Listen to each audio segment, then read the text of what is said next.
The Scent Maker's Winter Candle, a rhythmic story of sensory rest. The apartment was cold in that particular way that only February evenings can be, not the sharp, biting cold of January, but a softer, more resigned kind of chill that seems to settle into the walls themselves. Outside, the sky had gone the color of old pewter, and street lights were beginning to flicker on one by one, their orange glow painting long shadows across the pavement below. Inside, in the small kitchen of a third-floor walk-up, someone had decided that tonight would be different. Her name was Maya, though that detail mattered less than what she was doing, which was moving slowly through her apartment with a cardboard box in her hands, collecting candles. Not whole candles bright and new from the store, but the remnants, the half-burned birthday candles in chipped ceramic, holders the hotel room votive she'd tucked into her suitcase years ago and never quite thrown away. The expensive jar candle from a Christmas 3 years past that had burned down until only an inch of blackened wax remained at the bottom. She moved from room to room with the deliberateness of someone on a mission. From the bathroom shelf, a small lavender candle, its wick drowned in a pool of purple wax that had never quite burned evenly.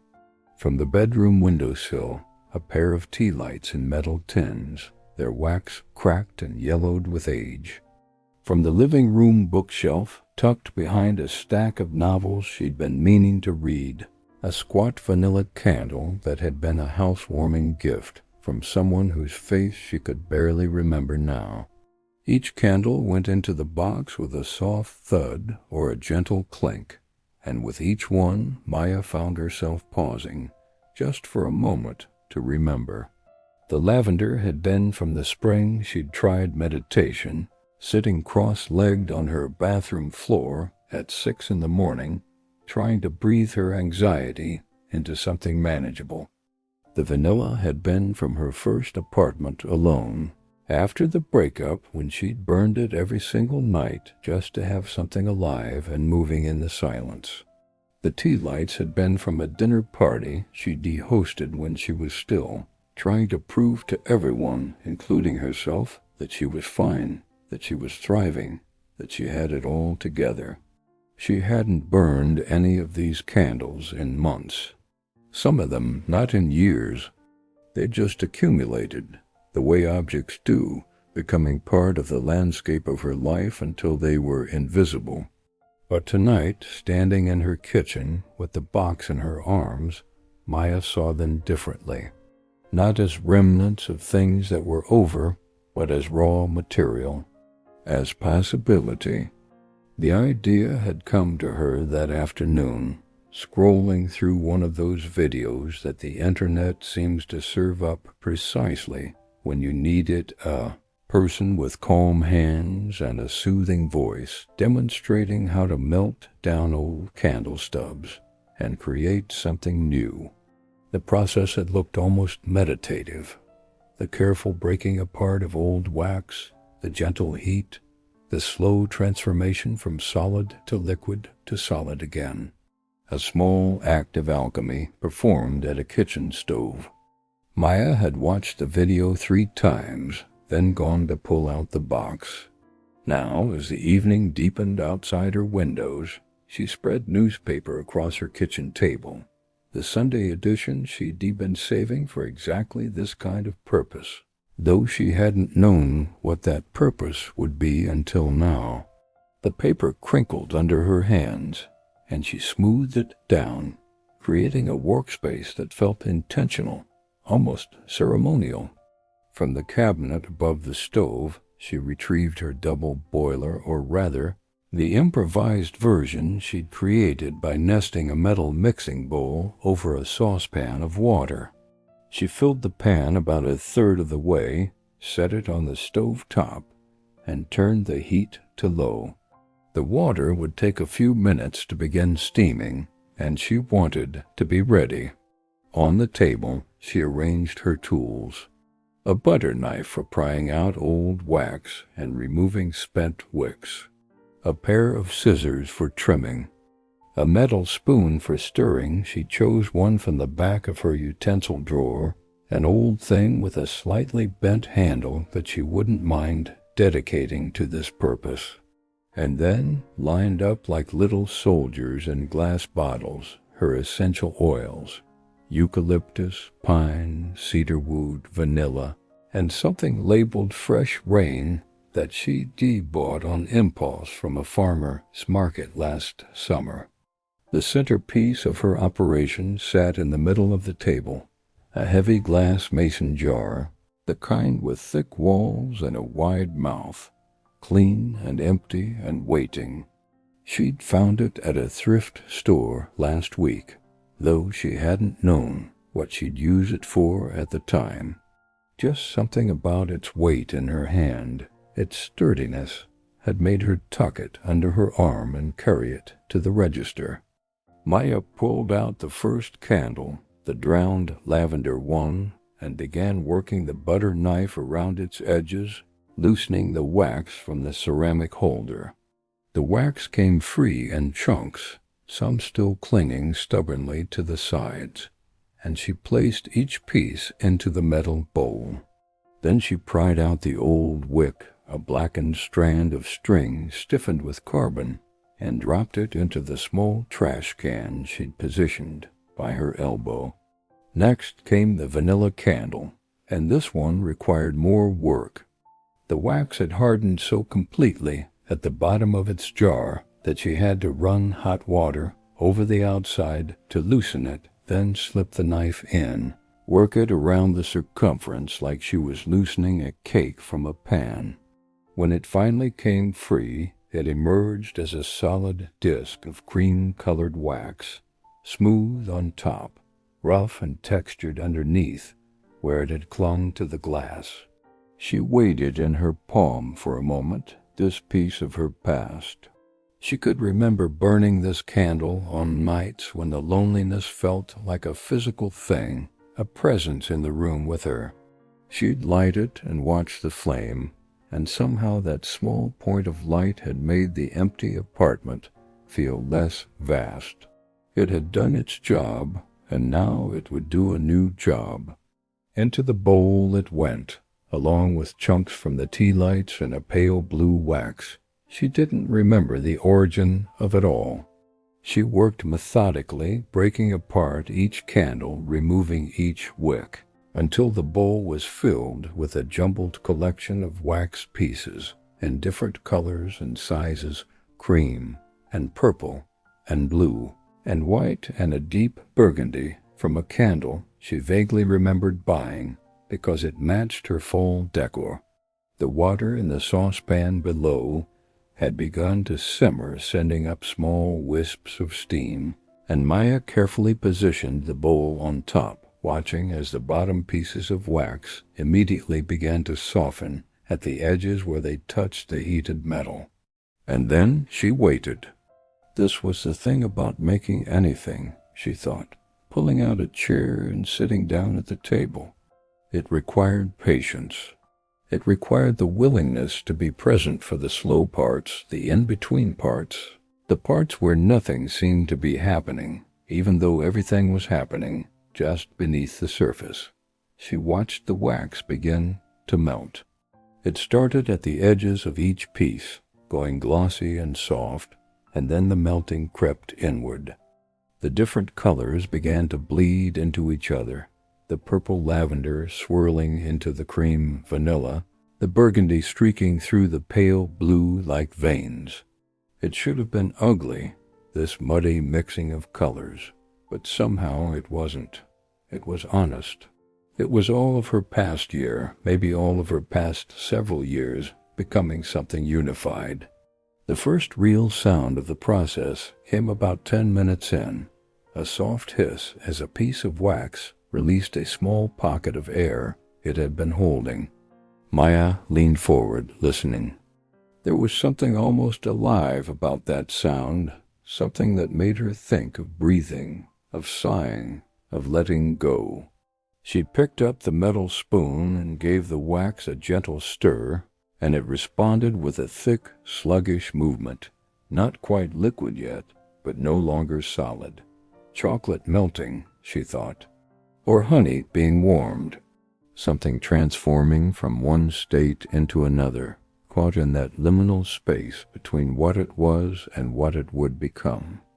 While the wax continued its slow melt, Maya turned her attention to the wick. She'd bought a spool of cotton wick from the craft store that afternoon, along with a small metal tab to anchor it to the bottom of the jar. The instructions she'd watched online had made this part look simple, but now, with the actual materials in her hands, she felt a flutter of uncertainty. She cut the wick longer than she thought she'd need, better too long than too short. She could always trim it later, and the scissors made a satisfying snip sound as they bit through the braided cotton. Threading the wick through the metal tab took 3 tries, her fingers feeling too large and clumsy for the small opening. But finally it slipped through, and she crimped the tab, closed with needle-nose pliers. The tab needed to sit in the exact center of the jar bottom. She knew that much. She dabbed a tiny bit of melted wax onto the base of the tab and pressed it down firmly against the glass, holding it for a count of 10 while the wax cooled and secured it in place. Then came the tricky part, keeping the wick vertical and centered while everything else happened around it. She found a pencil in the drawer by the refrigerator, a yellow number 2 pencil, slightly chewed at the eraser end, and wrapped the wick around it several times before laying the pencil across the mouth of the jar. The wick hung down into the empty space, pulled taut, perfectly centered, or close enough to perfect that Maya felt a small swell of pride. She was someone who could do this, someone who could measure and cut and center and create. The wax in the bowl had fully melted now, transformed into a pool of liquid the color of cafe au lait, all those distinct colors having merged into one neutral, warm tone. Small bubbles rose and popped on the surface, and Maya turned off the heat beneath the saucepan. The wax would stay liquid for a while, even off the heat, and she needed it liquid for the next part. The scent. This was where she could make it truly hers, truly new. The melted wax smelled like nothing much, just a faint, waxy, slightly chemical odor.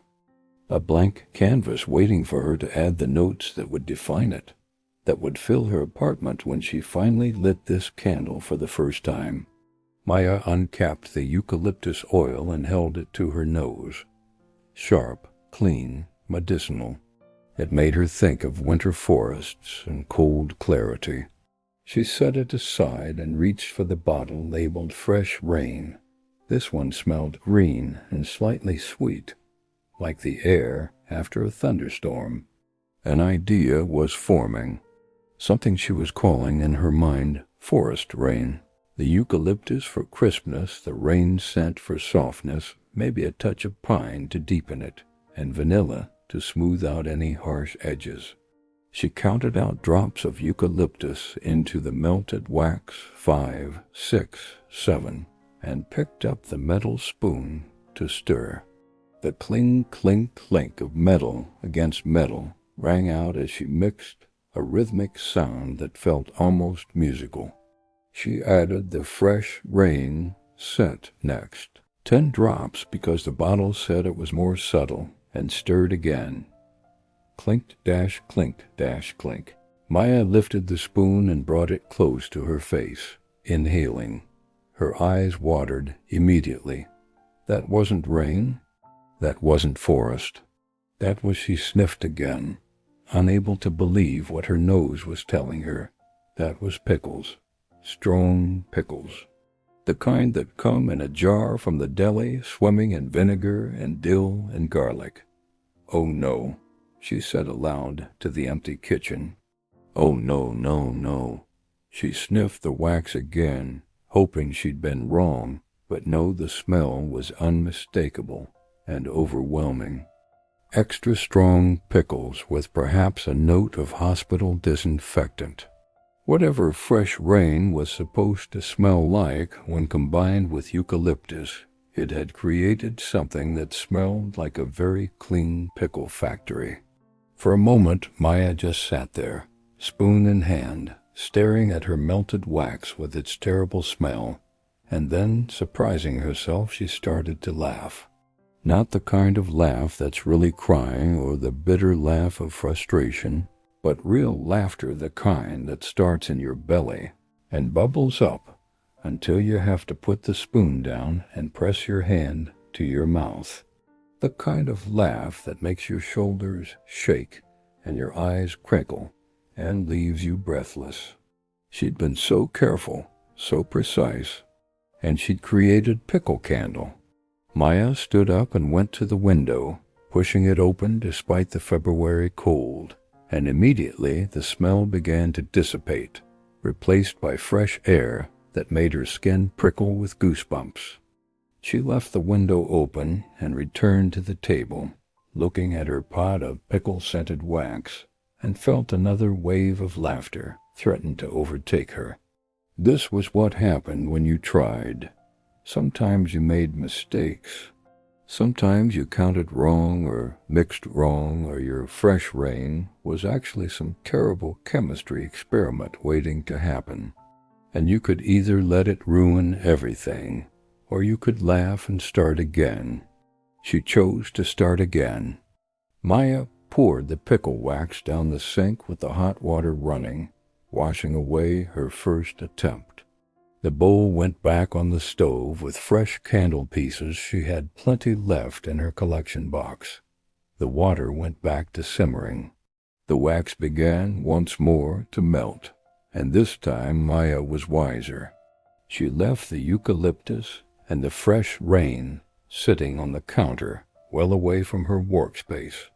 Instead, she reached for the pine oil, a small, dark bottle that smelled exactly like Christmas trees, like walking through a forest in winter when the air is so cold it makes the inside of your nose sting. She added 5 drops to the newly melted wax and stirred. Clink, dash, clink, dash, clink. Better, but it needed depth. The cedarwood came next, just 3 drops because it was strong, woody, and warm and grounding. She stirred again, and the scent that rose from the bowl made something in her chest relax. This was right. This was what she'd been reaching for without quite knowing it. Finally, just to soften all that wood and pine, she added a single drop of vanilla. 1 drop, no more. She stirred it in and tested the scent on the inside of her wrist, the way the video had shown, her dabbing a tiny bit of the warm wax on her skin and letting it cool for a moment before smelling it. Forest and warmth and winter and home. She'd gotten it right. Maya checked the temperature of the wax, warm to the touch but not burning, which meant it was ready to pour, and carefully lifted the bowl from the saucepan. The jar with its centered wick sat waiting on the newspaper, and she positioned herself over it, steadying her hands. Pouring the wax required more focus than she'd expected. She'd imagined it would simply flow from the bowl into the jar, easy and quick, but the wax was thick and moved slowly, reluctantly leaving the metal to fill the glass. She tipped the bowl at an angle, and the wax began to move, creating a sound she hadn't anticipated. A heavy glug, glug, glug as it poured, like water from a full bottle, but slower, more substantial. She watched the level rise in the jar, the warm brown wax filling the space around the white wick, which remained perfectly centered on its pencil anchor. The wax found its own level, settling with a slight tremble, going still. Small bubbles rose to the surface and popped, and Maya set down the empty bowl. a sense of satisfaction warming her from the inside. She'd made this, taken broken pieces and made them whole again, made them new again. But now came the hardest part, the waiting. Candle wax doesn't solidify quickly. It cools from the outside in, the edges firming first while the center remains soft and liquid. Maya knew this from the video, knew that she couldn't rush it, couldn't do anything but let time do its work. She turned her attention to cleaning up, finding a strange pleasure in the small tasks. She washed the metal bowl in hot, soapy water, watching the last traces of wax melt away down the drain. She folded the newspaper carefully so that any spilled wax chunks were contained in the center and tucked it into the recycling bin. She wiped down the table with a damp cloth, removing the slight tackiness where a drop of wax had escaped. She capped the essential oil bottles and returned them to their shelf, arranging them in a neat row. The apartment grew darker as she worked the last of the daylight fading from the windows, and Maya switched on the lamp in the corner, a warm yellow glow that made the kitchen feel cozy, despite the open window still letting in cold air.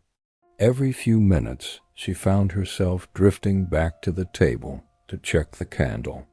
First, just 5 minutes after pouring, the edges had begun to lose their gloss, going slightly opaque. 10 minutes later, she could see a definite ring of solid wax around the perimeter, though the center still trembled when she gently tilted the jar. After 20 minutes, the surface had formed a skin, but when she very carefully touched it with the tip of her finger, it still gave under the pressure. She made herself tea while she waited chamomile with honey and sat at the table, warming her hands on the mug and watching her candle cool. It occurred to her that she hadn't checked her phone in over an hour, that she hadn't turned on the television or put on music or done any of the things she usually did to fill the silence. She'd just been here, present, focused on this one simple act of creation. When was the last time she'd done that? When was the last time she'd given herself fully to something, without distraction, without her attention split between multiple screens and tasks and thoughts? The tea was almost gone, and the window had frosted slightly around the edges when Maya tested the candle again. This time, when she pressed gently on the surface, it resisted, still slightly warm to the touch, but solid, set. She closed the window, the room had grown genuinely cold, and unwrapped the wick from the pencil anchor, laying the pencil aside. The wick stood straight, exactly centered, exactly as she'd planned. She picked up the scissors and trimmed it to about 1/4 inch above the wax surface, the blades making that same satisfying snip she'd heard earlier. There was only one thing left to do. Maya found the matches in the drawer by the stove, a cardboard book of matches from a restaurant she'd been to once, years ago, and carefully tore one out. Her hand was steady as she struck it, the sudden scratch and flare of light momentarily bright in the dimming kitchen. She touched the flame to the wick. For a moment nothing happened. The wick smoldered, reluctant, and Maya worried that she'd trimmed it too short or done something wrong. But then, just as she was about to pull the match away, a small flame caught. It flickered, found its footing, and grew steady, a warm golden point of light in the center of the jar. Maya blew out the match and sat down, her eyes fixed on the candle. The flame danced slightly in the air currents of the room, and as it warmed the wax beneath it, the scent began to release pine and cedar and a whisper of vanilla, gentle and clean and exactly right.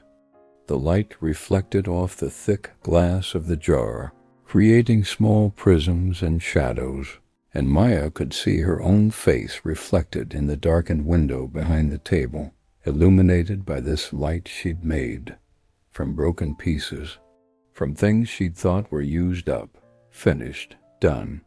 She'd melted them down and made them new. The thought settled over her like a blanket, warm and comforting.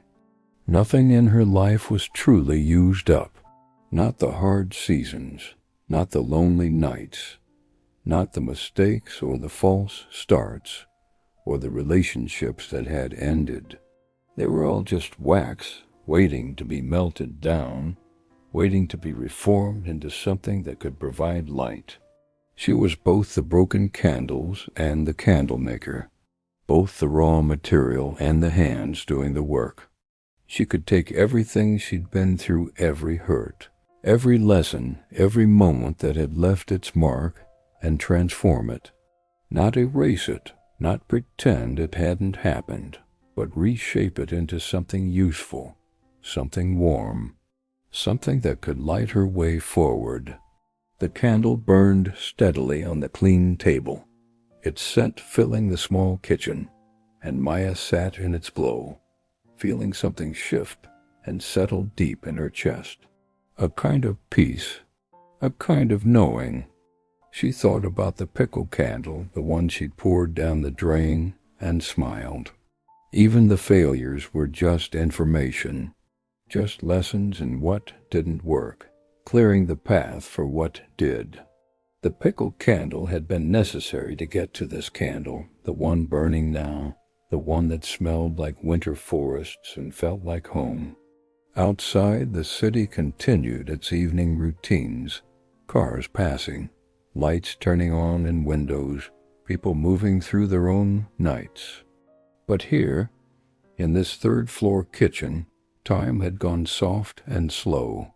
Maya reached out and adjusted the candle slightly, centering it more perfectly on the table, and the flame swayed with the movement before steadying again. She wondered how long this candle would burn. Weeks, probably, if she was careful with it. Maybe months. And when it finally burned down to nothing, when only that last bit of wax remained at the bottom of the jar, she would do this again. Gather the remnants of whatever candles she'd burned between now and then, melt them down. Add new scents, or maybe the same scents if she loved these. Pour them into a new jar, or maybe this same jar, cleaned and ready for another beginning. The cycle could continue forever if she wanted it to. Nothing ever truly ending, just transforming. The thought made her feel less afraid of things ending, less desperate to hold on to moments or relationships or versions of herself that had run their course. If everything could be melted down and remade, then endings were just pauses, just the space between one form and the next. She could be remade too, was being remade all the time, whether she realized it or not. Every day, every choice, every small act of caring for herself, it was all part of the melting down and the pouring into a new shape. She just had to be patient enough to let the cooling happen, to not rush the setting, to trust that the center would eventually solidify, even when the edges were still soft. The candle flame reflected in her eyes as she sat there, thinking these thoughts, and if anyone had looked through the window from the street below, they would have seen exactly what Maya was feeling. A person sitting with their own light, content in their own company, warm in their own making.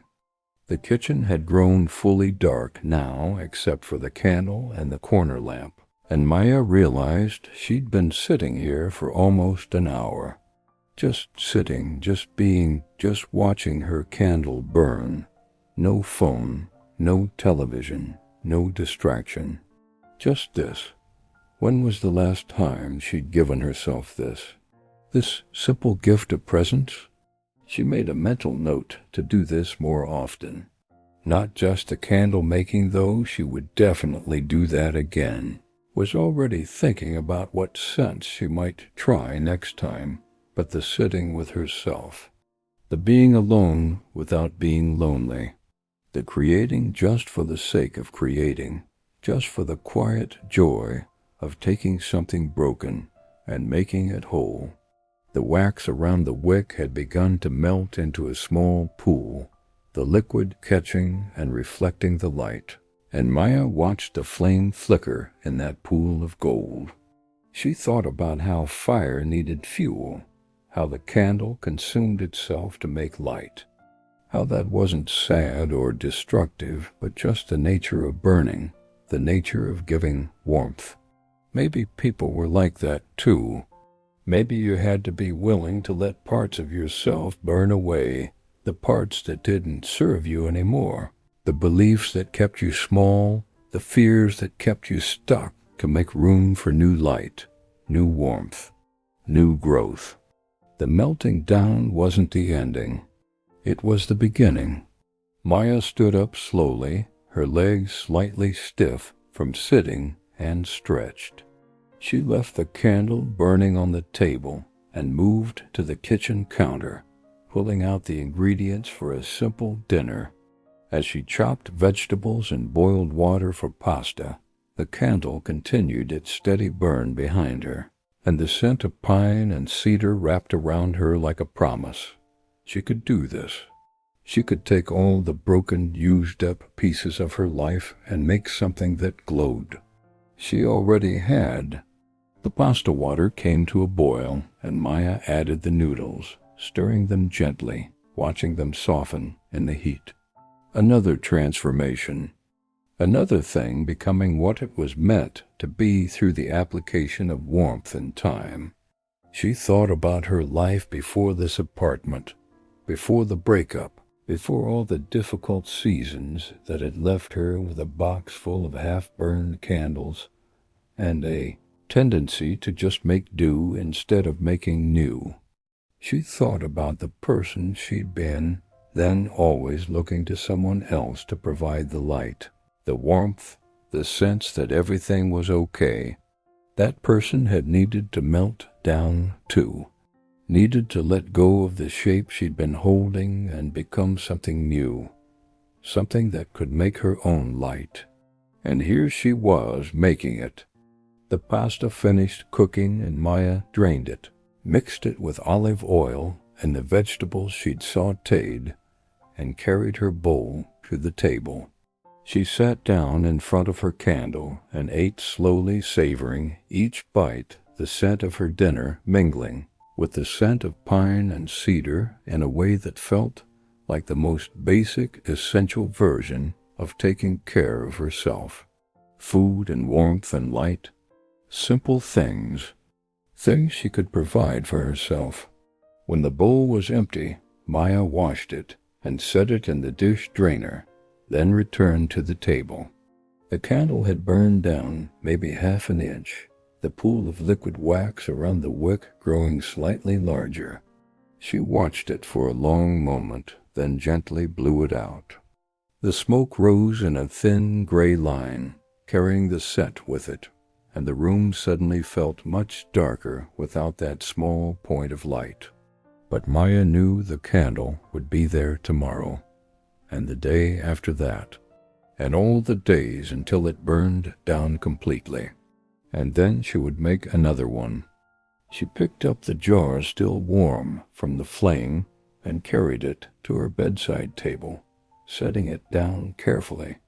Tomorrow evening, maybe, or the one after that, she would light it again. Let it fill her bedroom with its forest scent while she read or journaled or simply sat in its glow. But tonight, the making had been enough. The transformation had been enough. Maya got ready for bed slowly, brushing her teeth, washing her face, pulling on soft pajamas that smelled like lavender detergent. When she finally climbed under the covers and turned off the lamp, the darkness was complete and comfortable, and she could still smell the faint trace of pine and cedar in the air. She closed her eyes and thought about wax melting, about colors swirling together, about the steady pour into an empty jar. She thought about pickle candles and laughter and second chances. She thought about light reflecting in windows and the warmth of making something with your own hands. Nothing was ever truly used up. Everything was just waiting to be melted down and reformed, including her. Especially her.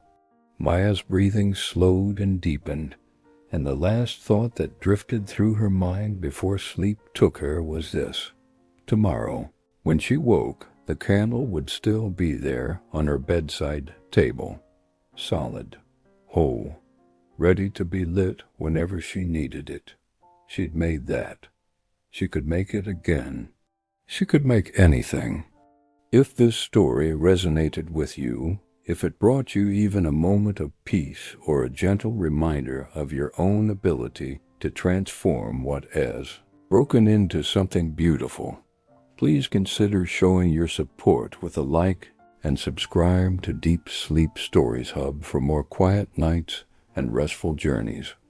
May your sleep be deep, your dreams be gentle, and your tomorrow be filled with the light you make for yourself.